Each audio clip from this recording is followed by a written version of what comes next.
Hello, you are on Vig's Classic Literature channel, and you're going to be listening to Alice's Adventures in Wonderland. This chapter is called A Mad Tea Party, and this would be chapter 1, 2, 3. This is chapter 7, I believe. So please like and subscribe to my channel, and here we go. There was a table set out under a tree in front of the house, and the March Hare and the Hatter were having tea at it. A dormouse was sitting between them, fast asleep, and the other two were using it as a cushion, resting their elbows on it and talking over its head. Very uncomfortable for the dormouse, thought Alice, only as it's asleep, I suppose it doesn't mind. The table was a large one, but the three were all crowded together at one corner of it. No room, they cried out when they saw Alice coming. There's plenty of room, said Alice indignantly, and she sat down in a large armchair at one end of the table. Have some wine, the March Hare said in an encouraging tone. Alice looked all round the table, but there was nothing on it but tea. I don't see any wine, she remarked. There isn't any, said the March Hare. Then it wasn't very civil of you to offer it, said Alice angrily. It wasn't very civil of you to sit down without being invited, said the March Hare. I didn't know it was your table, said Alice. It's laid for a great many more than 3. Your hair wants cutting, said the Hatter. He had been looking at Alice for some time with great curiosity, and this was his first speech. You should learn not to make personal remarks, Alice said with some severity. It's very rude. The Hatter opened his eyes very wide on hearing this, but all he said was, Why is a raven like a writing desk? Come, we shall have some fun now, thought Alice. I'm glad they've begun asking riddles. I believe I can guess that, she added aloud. Do you mean that you think you can find out the answer to it? Said the March Hare. Exactly so, said Alice. Then you should say what you mean, the March Hare went on. I do, Alice hastily replied. At least I mean what I say. That's the same thing, you know. Not the same thing a bit, said the Hatter. You might just as well say that I see what I eat is the same thing as I eat what I see. You might just as well say, added the March Hare, that I like what I get is the same thing as I get what I like. You might just as well say, added the Dormouse, who seemed to be talking in his sleep, that I breathe when I sleep is the same thing as I sleep when I breathe. It is the same thing with you, said the Hatter, and here the conversation dropped, and the party sat silent for a minute, while Alice thought over all she could remember about ravens and writing desks, which wasn't much. The Hatter was the first to break the silence. What day of the month is it? He said, turning to Alice. He had taken his watch out of his pocket and was looking at it uneasily, shaking it every now and then and holding it to his ear. Alice considered a little and then said, The 4th. 2 days wrong, sighed the Hatter. I told you butter wouldn't suit the works, he added, looking angrily at the March Hare. It was the best butter, the March Hare meekly replied. Yes, but some crumbs must have got in as well, the Hatter grumbled. You shouldn't have put it in with the bread knife. The March Hare took the watch and looked at it gloomily. Then he dipped it into his cup of tea and looked at it again. But he could think of nothing better to say than his first remark. It was the best butter, you know. Alice had been looking over his shoulder with some curiosity. What a funny watch, she remarked. It tells the day of the month, and doesn't tell what o'clock it is. Why should it? Muttered the Hatter. Does your watch tell you what year it is? Of course not, Alice replied very readily, but that's because it stays the same year for such a long time together. Which is just the case with mine, said the Hatter. Alice felt dreadfully puzzled. The Hatter's remark seemed to have no sort of meaning in it, and yet it was certainly English. I don't quite understand you, she said, as politely as she could. "The Dormouse is asleep again," said the Hatter, and he poured a little hot tea upon its nose. The Dormouse shook its head impatiently and said, without opening its eyes, of course, just what I was going to remark myself." "Have you guessed the riddle yet?" the Hatter said, turning to Alice again. "No, I give it up," Alice replied. "What's the answer?"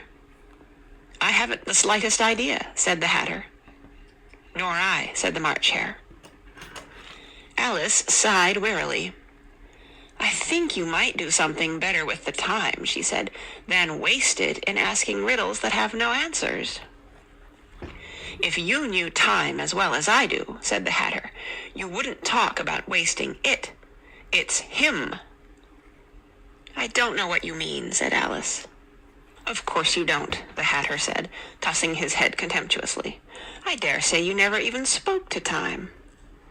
"Perhaps not," Alice cautiously replied, "but I know I have to beat time when I learn music."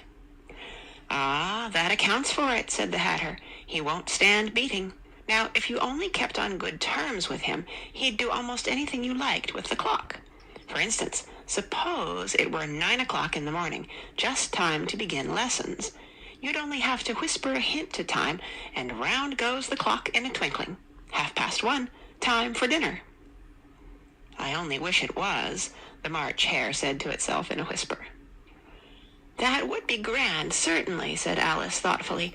"But then, I shouldn't be hungry for it, you know." "Not at first, perhaps," said the Hatter, "but you could keep it to 1:30 as long as you liked." "Is that the way you manage?" Alice asked. The Hatter shook his head mournfully. "Not I," he replied. "We quarreled last March, just before he went mad, you know," pointing with his teaspoon at the March Hare.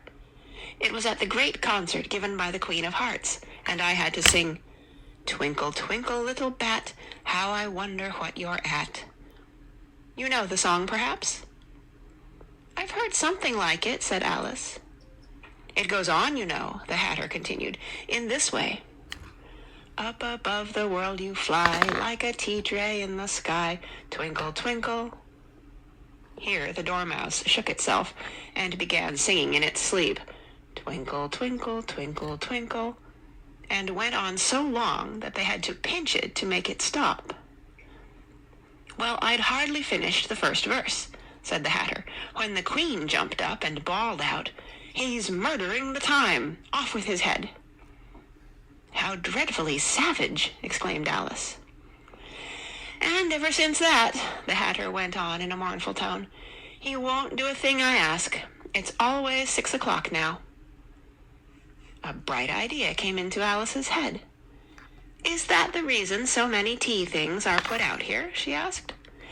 "Yes, that's it," said the Hatter with a sigh. "It's always tea time, and we've no time to wash the things between whiles." "Then you keep moving round, I suppose," said Alice. "Exactly so," said the Hatter, "as the things get used up."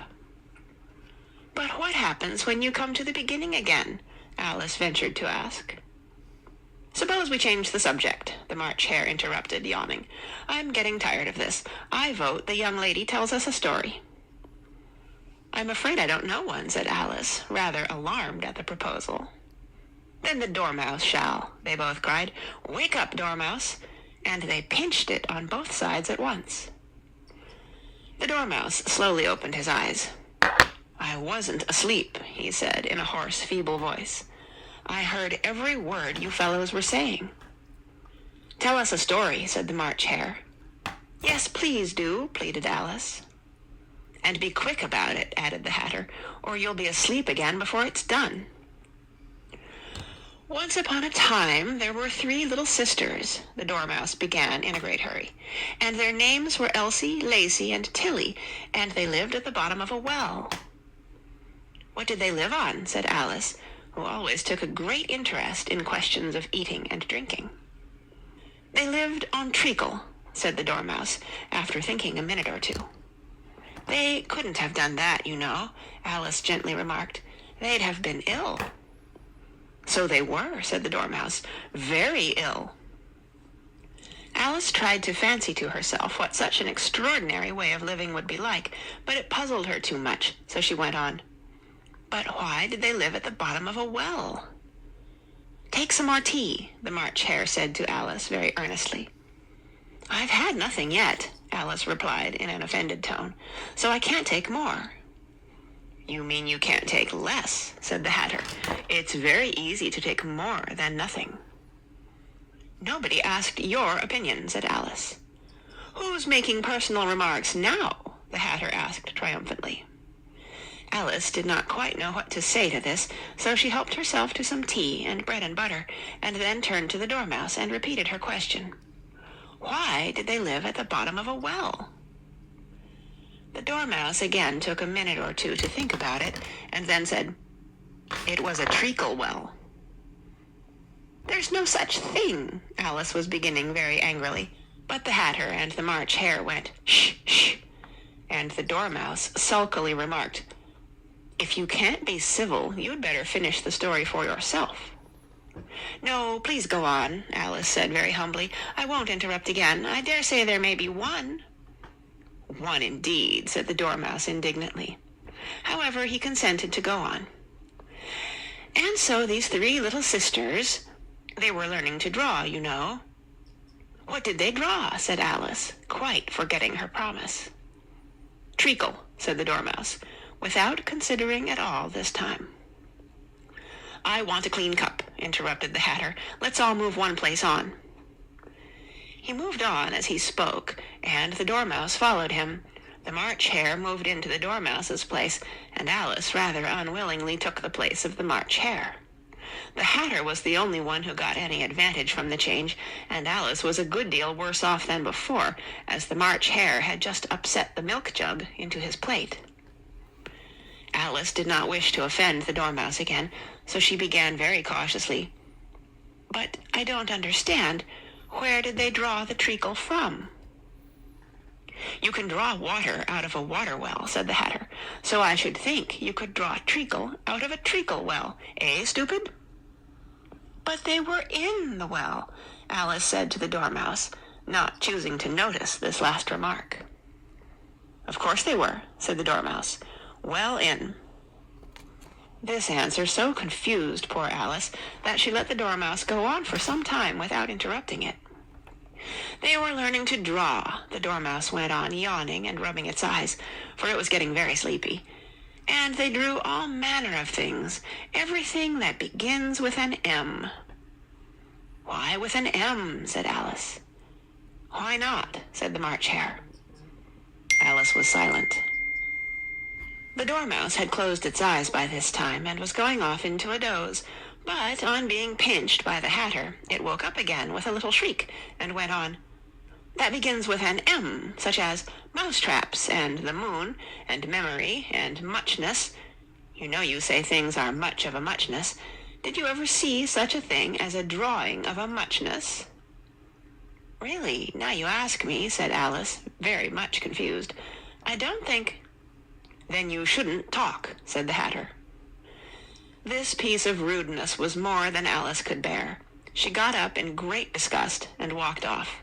The Dormouse fell asleep instantly, and neither of the others took the least notice of her going, though she looked back once or twice, half hoping that they would call after her. The last time she saw them, they were trying to put the Dormouse into the teapot. "At any rate, I'll never go there again," said Alice, as she picked her way through the wood. "It's the stupidest tea party I ever was at in all my life." Just as she said this, she noticed that one of the trees had a door leading right into it. "That's very curious," she thought, "but everything's curious today. I think I may as well go in at once." And in she went. Once more she found herself in the long hall and close to the little glass table.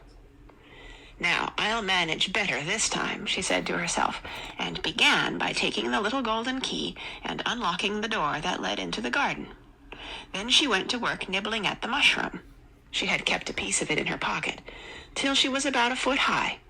Then she walked down the little passage, and then she found herself at last in the beautiful garden, among the bright flower beds and the cool fountains. End of Chapter 7. Read by Kara Schallenberg. March 2010 in San Diego, California.